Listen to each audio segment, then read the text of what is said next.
we're gonna head upstairs to our hay loft. We're gonna go grab some hay and feed some horses some lunch.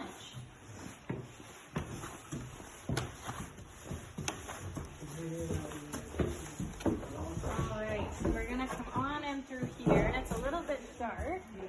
We have all the lights on, we can have on. But this is all the hay we have to last us from this past summer until next summer. So we typically get more hay starting in July. And we have all the way through here and then even around the corner. When we got hay in August, this whole upstairs was filled with hay.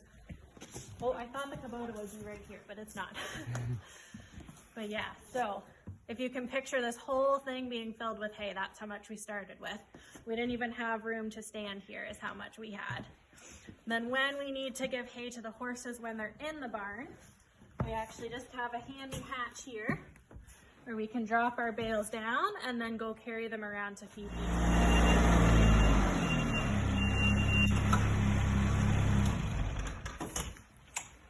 All right, so we are going to grab some hay to feed some horses lunch.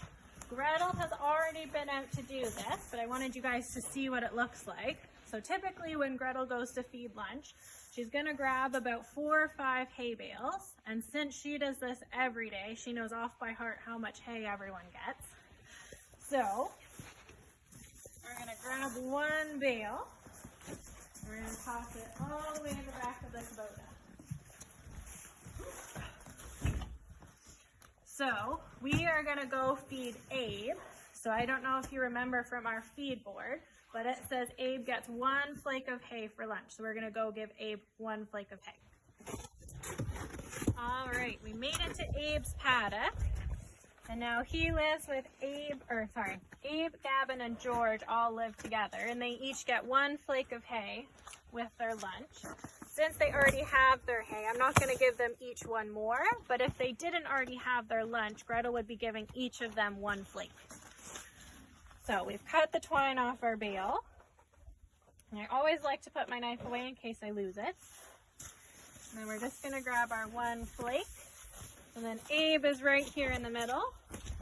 So we're just gonna toss it over the fence. And then him and George are gonna share it. And why do some of the horses have feeders and some of them get it on the ground? So some of the horses have feeders, namely our fjord paddock, because it's so muddy that we don't want them eating straight out of the mud.